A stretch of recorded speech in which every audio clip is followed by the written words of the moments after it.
কিন্তু BPF বিজেপিতকৈও আৰু বেছি শোচনীয় হৈ গ'ল BPF এভাৰেজ ভোটাৰ আছে BPF চবতে আমি ওদালগুৰিৰ পৰা 6ৰ পৰা 7টা সিট লৈ যাম আৰু তামোলপুৰত মিনিমাম 3টা লৈ যাম বাক্সাত 4টা লৈ যাম আৰু চিৰাঙত মানে 4টাৰ পৰা 5টা আৰু কোকৰাঝাৰত 6টাৰ পৰা 7টা তাৰমানে টুটাত মেজৰিটি 26ৰ পৰা 27টা সিট UPPL দলে ল'ব মোক মই আণ্ডাৰগ্ৰাউণ্ড বুলি কোৱাটো মই ভালেই পাইছোঁ মোক ভয় কৰিব লাগিব তাৰমানে হাগ্ৰামাও ভয় কৰে তাৰমানে মোক নাই বিজেপিৰ ভাল এটা ভেটি হৈছে সাংগঠনিক ভেটি কিন্তু আজিৰ এই নিৰ্বাচনত আগন্তুক নিৰ্বাচন মই ক'ব নোৱাৰোঁ 5 বছৰৰ পিছত এই নিৰ্বাচনত কিন্তু BTC দখল কৰিব পৰা শক্তি তেওঁলোকৰ হোৱা নাই মানে 8টাৰ পৰা 12টাৰ ভিতৰত কিবা এটা সিট তেওঁলোকে পাই যাব পাৰে UPPLৰ মানুহবিলাক খুব ভদ্ৰ আৰু হাগ্ৰামাক দেখিলেও মানে ফ্লাইং কিছ দিছে গুডউইল দিছে আৰু চবকে বেয়া ব্যৱহাৰ কৰা নাই কিন্তু হাগ্ৰামাৰ মানুহে আমাৰ মানুহৰ ওপৰত আক্ৰমণ কৰে BPFটো কমপ্লিটলি হতাশাত ভুগি আছে কাৰণ 17 বছৰ শাসন কৰা দল এই অৱস্থাত যোৱা তেওঁলোকৰ কাৰণে মানে অসহনীয় হৈ গৈছে বৰ্তমান আমাৰ মহিলাৰে খাম্পা বৰগয়াৰীৰ বিৰুদ্ধে যিটো 14 চিৰাঙত খেলিছে তাৰ কমচে কম 6,000 to 7,000 ভোটৰ ডিফাৰেঞ্চত তেওঁ হাৰিব হাগ্ৰামা মহিলাৰী আজি খুব ভাল লাগিছে ৰৌতাত আহি পেলাই ইয়াত মানে পোনপটীয়া যুদ্ধ UPPL আৰু BPFৰ মাজত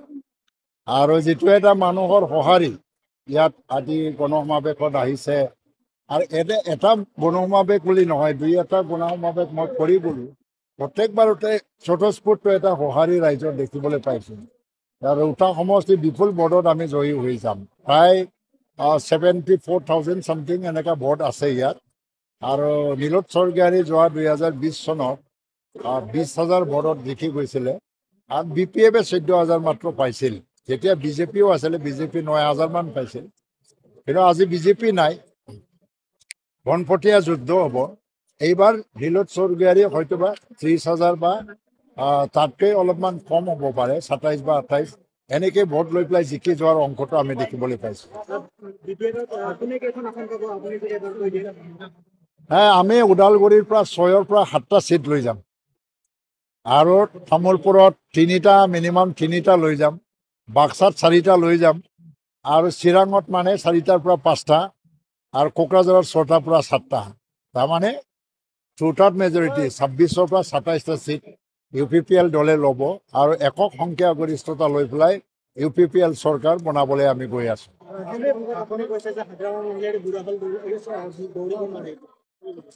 হাগ্ৰামা দৌৰিব নোৱাৰে এতিয়া ই হেলিকপ্টাৰ লৈ ফুৰি আছে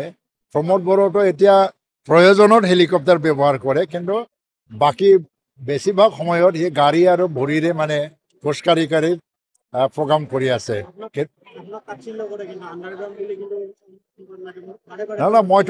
মোক মই আণ্ডাৰগ্ৰাউণ্ড বুলি কোৱাটো মই ভালেই পাইছোঁ মোক ভয় কৰিব লাগিব তাৰমানে হাগ্ৰামাও ভয় কৰে তাৰমানে মোক তাৰমানে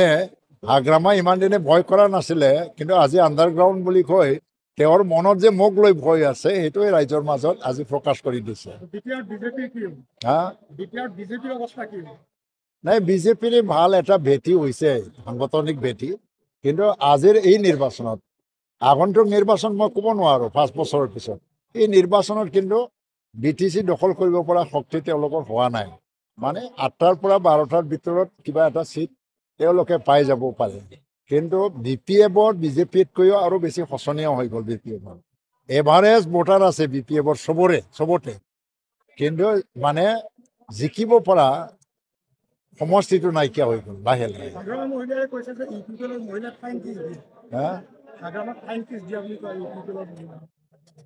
নাই মোৰ বয়সটো ইমান মানে কি মানে এই ধৰণৰ ধেমালি কৰাৰ বয়স নাই আৰু এতিয়া ফ্লাইং কিছ এইবিলাক মই লাজ লাগে কিন্তু হাগ্ৰামা মহিলাৰী মানে আজি যদি আত্মসন্তুষ্টি ল'ব খুজিছে মানুহে আমাৰ UPPLৰ মানুহবিলাক খুব ভদ্ৰ আৰু হাগ্ৰামাক দেখিলেও মানে ফ্লাইং কিছ দিছে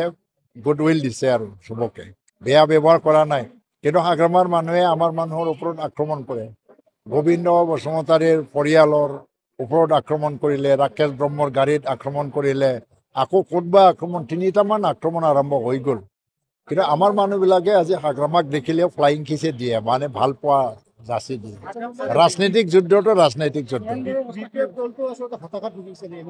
বি পি এফটো হতাশা কমপ্লিটলি হতাশাত ভুগি আছে কাৰণ 17 বছৰ শাসন কৰা দল এই অৱস্থাত যোৱা তেওঁলোকৰ কাৰণে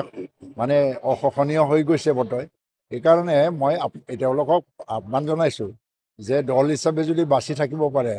অলপ ধৈৰ্য ধৰক এবাৰ হাৰিব দুবাৰ হাৰিব কিন্তু আপোনাৰ মনোবল যদি আছে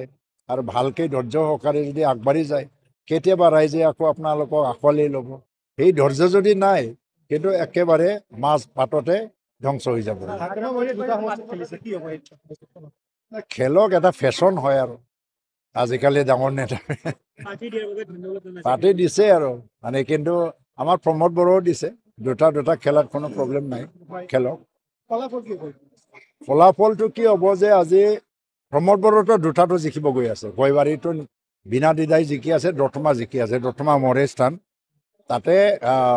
দতমাত প্ৰমোদ বড়ো যাব লগা হ'ল যে তাতে এইটো কোকৰাঝাৰটো আমি 2020 ভাল ৰিজাল্ট কৰিব পৰা নাছিল এতিয়া ভাল ৰিজাল্ট কৰিবৰ কাৰণে প্ৰমোদ বড়ো গ'ল তাত কিন্তু হাগ্ৰামা মহিলাৰী খাম্পা বৰগয়াৰীৰ বিৰুদ্ধে যিটো 14 চিৰাঙত খেলিছে তাত কমচে কম 6,000 to 7,000 ভোটৰ ডিফাৰেঞ্চত তেওঁ হাৰিব হাগ্ৰামা মহিলাৰী তাত জনগাঁথনি আৰু কিবা ই নিজে কৈ লৈছে নহয় 14 চিৰাঙত চুকে কোণে গাঁও ক'ত কি আছে মই নাজানো এতিয়াও ঘূৰি চাই আছোঁ নিৰ্বাচন আহিব আৰু 10-12 দিন আছে এতিয়াও সি গাঁও চাই আছে ই নাজানে আৰু দেৱৰ গাঁৱত তাৰ গ্ৰাফটো বহুত কমি গ'ল এতিয়া দেৱৰ গাঁৱতো দুটা নেখেলি পেলাই দেৱৰ গাঁৱত কনচেনট্ৰেট কৰা হ'লে এটা ভাল আছিলে কিন্তু দেৱৰ গাঁৱতো তাৰ সম্ভাৱনাটো খুব মানে কম এতিয়া জিকাৰ সম্ভাৱনাটো নাই মানে এতিয়া এটা ৰাজনৈতিক সমাজ চুক্তি আৰু ইয়াৰ দ্বাৰা ডাঙৰ সমস্যা সমাধান হৈ গৈছে NDFBৰ দৰে স্বাধীন ৰাষ্ট্ৰ বিচৰা এটা সংগঠনে আজি মূল চুটিত আহিছে সেইটো সন্মান দিব নোখোজা ব্যক্তিসকল তেওঁলোকৰ কথা আৰু আমিতো BLT চুক্তিকো সন্মান দিছোঁ হাগ্ৰামাৰ যিটো BLT চুক্তি হাগ্ৰামাৰ বুলি নহয় আমি চবেই মিলাই কৰিছোঁ তেতিয়া আমি তেখেতসকল NDFB সকলেও সন্মান দিছিলে এইটো NDFB জংঘলত আছিল কিন্তু ৱেলকাম জনাইছিল এতিয়া NDFB চুক্তি কৰিলে আফচুৰ লগত মিলি এইটো সন্মান দিব নজনাটো কেনেধৰণৰ দায়িত্ববোধ বা দায়িত্ব জ্ঞান থকা ব্যক্তি হয় এইবিলাক আৰু তেনেকুৱা নেতাৰ দ্বাৰা সমাজে কি আশা কৰিব পাৰি এইটো ৰাইজে এনেই অনুমান কৰিব পাৰি